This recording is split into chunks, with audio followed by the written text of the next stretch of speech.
তাহলে রিজিক নিয়ে এত টেনশন করার কি আছে ভাই? টেনশনে কিছু আছে? কার কাছে রিজিক? আল্লাহ লিখে রাখছেন না?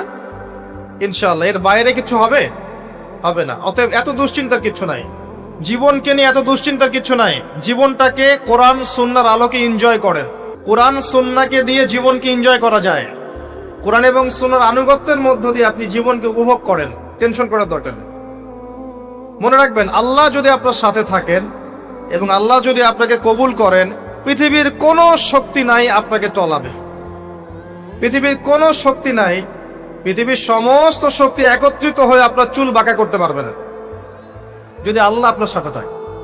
আর যদি আল্লাহ আপনার সাথে না থাকে, আইওয়াস শোডাউন দিয়ে কোনো লাভ হবে না, কেউ আপনাকে বাঁচাতে পারবে।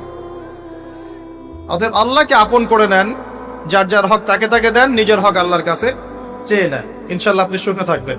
এর আগে আল্লাহ পাক একা ছিলেন, আর কিচ্ছু ছিল না। হুয়াল আউয়াল ওয়াল আখির ওয়াজ যাহির ওয়াল বাতিন ওয়া হুয়া বিকুল্লি শাইইন আলিম, সূরা হাদীদ।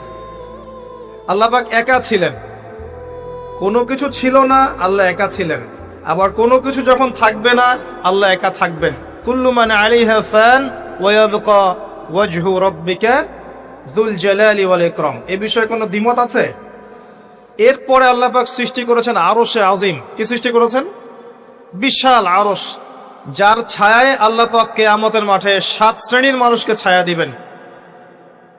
7 শ্রেণী: 1, ন্যায়পরায়ণ বাদশা, যেটা এই বিশ্বে খুঁজে পাওয়াটা পূর্ণিমা চাঁদের মতো। 2, সেই যুবক যে তার পুরো যৌবনকাল আল্লাহর পথে ব্যয় করেছে।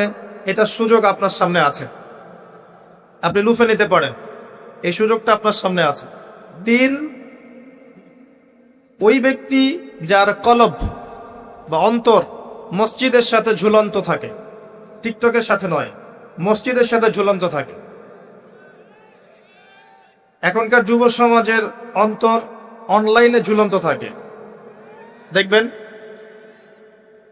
4, ওই যেই দুই ব্যক্তি পরস্পরকে শুধুমাত্র আল্লাহর জন্য ভালোবাসে। এখানে বয়ফ্রেন্ড গার্লফ্রেন্ড সম্পর্ক বোঝানো হয়নি।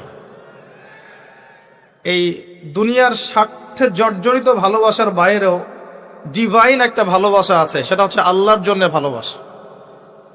আর যখন আপনি কাউকে আল্লাহর জন্য ভালোবাসবেন, তখন আপনি কষ্ট পাবেন না ইনশাআল্লাহ। যখন আপনি ভালোবাসার মানুষের কাছে কিছু প্রত্যাশা করবেন, তখন আপনি কষ্ট পাবেন পদে পদে। আল্লাহর জন্য ভালোবাসেন মানুষকে, আপনি কষ্ট পাবেন না ইনশাআল্লাহ। 2 ব্যক্তি যারা পরস্পরকে আল্লাহর জন্য ভালোবাসে, আরো সে ছায়া ছায়া পাবে। 5, ওই যুবক যাকে কোনো সুন্দরী নারী আহ্বান করেছে জেনার জন্যে, কিন্তু সেই যুবক বলেছে আমি আল্লাহকে ভয় করি, যেটা এই জেনারেশনের মধ্যে খুঁজে পাওয়া দুষ্কর। বরং তারা উল্টা প্রত্যাশায় থাকে যে কখন কোনো মেয়ে আমাকে প্রপোজ করবে। তারা ইউসুফ নয় আলাইহিস সালাম। 6, ওই ব্যক্তি যার ডান হাত কি দান করছে, বাম হাত খবর রাখে না। ডান হাত কি দান করছে, বাম হাত খবর রাখে না। আমাদের মতো নয় যে অল্প কিছু দান করেই দানবীর টাইটেল লাগিয়ে মানুষের দুয়ারে দুয়ারে যাচ্ছি সাপোর্টের জন্য, এমন নয়। 7, ওই ব্যক্তি যে নীরবে নিভৃতে আল্লাহর কথা স্মরণ করে এবং আল্লাহর কথা স্মরণ করতে করতে তার চোখ দিয়ে অশ্রু প্রবাহিত হয়। এই 7 শ্রেণীর মানুষকে আল্লাহ রাব্বুল আলামিন তার ওই আরশের ছায়ায় কিয়ামতের মাঠে ছায়া দিবেন ইনশাআল্লাহ তাআলা। আমরা কি এই ছায়াটা পেতে চাই? অপশন আমাদের সামনে খোলা আছে। আমরা কিন্তু ওই যুবক হতে পারি, ওই 2 ব্যক্তি হতে পারি, ওই ব্যক্তি হতে পারি যে মসজিদের সাথে সম্পর্ক রাখে, গোপনে দান করতে পারি, রাতে নিভৃত আল্লাহর জন্য কাঁদতেও পারি না? সব সুযোগ আমাদের সামনে আছে। আল্লাহ চাইলে আপনি ন্যায়পরায়ণ বাদশাও হতে পারবেন ইনশাআল্লাহ, যদি আল্লাহ আপনার তাকদিরে লিখে রাখেন। এটাও সম্ভব।